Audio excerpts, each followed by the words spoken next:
तर अमरावतीच्या परतवाडा लैंगिक शोषण प्रकरणातील 19 वर्षांचा आरोपी आयांचा विश्वासघातकी चेहरा जगासमोर आलाय। आपले महागडे शौक पूर्ण करण्यासाठी आयांना नेहमीच पैशांची गरज लागायची आणि त्यासाठी आयांनं चक्क आईचं मंगळसूत्र आणि दागिने चोरले आणि त्यातून मिळालेल्या पैशांचं शूटिंग करत त्यानं रीलही तयार केलं। बघूया।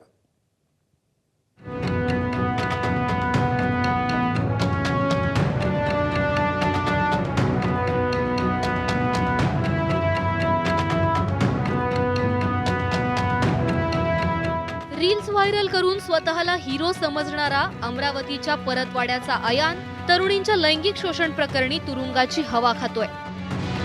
न्यायालयानं 27 एप्रिल पर्यंत पोलीस कोठडी सुनावल्यामुळे त्याचा तुरुंगातला मुक्काम आणखी वाढलाय। मात्र तुरुंगाबाहेर असताना आयाननं केलेला एक कारनामा उजेडात आलाय। आपले महागडे शौक पूर्ण करण्यासाठी आयाननं चक्क आईचा विश्वासघात केला। त्यानं आईचं मंगळसूत्र आणि सोन्याचा हार विकल्याचा आरोप होतोय।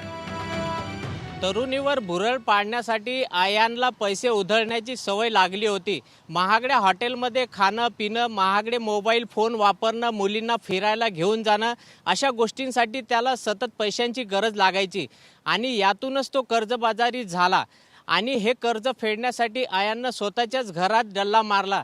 त्यानं आईचं मंगळसूत्र आणि सोन्याचा एक हार लांबवला। एका रीलमध्ये आयांजवळ नोटांचं बंडल दिसतंय। हे पैसे आईचं मंगळसूत्र आणि सोन्याचा हार विकून आयांना मिळवले होते असा संशय आहे। आयांना असे आणखी किती कारनामे केलेत याचा अमरावती पोलिसांना तपास करायचा आहे, म्हणून त्याची पोलीस कोठडी वाढवून द्यावी अशी विनंती पोलिसांनी न्यायालयाला केली आहे।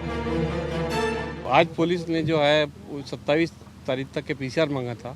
उसके मेन ग्राउंड ये थे कि जो एक सोशल मीडिया पे वायरल हुआ थार के साथ में एक वीडियो, उसके अंदर एक गन दिखाई गई और वो गन उससे जब्त करना है और वो गन जो है उसका यूज़ उसने किसी अपराध में करा क्या, इस बात के ऊपर लेके उन्होंने पीसीआर मांगा। हा जो गुन्हा आहे यामध्ये एकूण 8 आरोपी पोलिसांच्या ताब्यात आहे।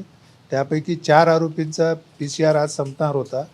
गुन्ह्याच्या तपासाकरता वाढीव पीसीआर जो आहे 27/4 पर्यंत मागितला आहे आणि त्यानुसार न्यायालयाने जे समोर पीसीआरचे मुद्दे मांडले त्या अनुषंगाने न्यायालयाने 27/4 पर्यंत पोलीस कस्टडी दिलेली आहे 4 आरोपी। आतापर्यंत परतवाडा लैंगिक शोषण प्रकरणात एकूण 8 जणांना अटक करण्यात आली आहे। आयांची पोलीस कोठडी वाढवून मिळाल्यामुळे पोलिसांना आता तपासासाठी आणखी अवधी मिळणार आहे। त्यामुळे या टोळक्यांचे आणखी काही कारनामे उजेडात येण्याची शक्यता आहे। प्रणनिर्माण एबीपी माझा, अमरावती।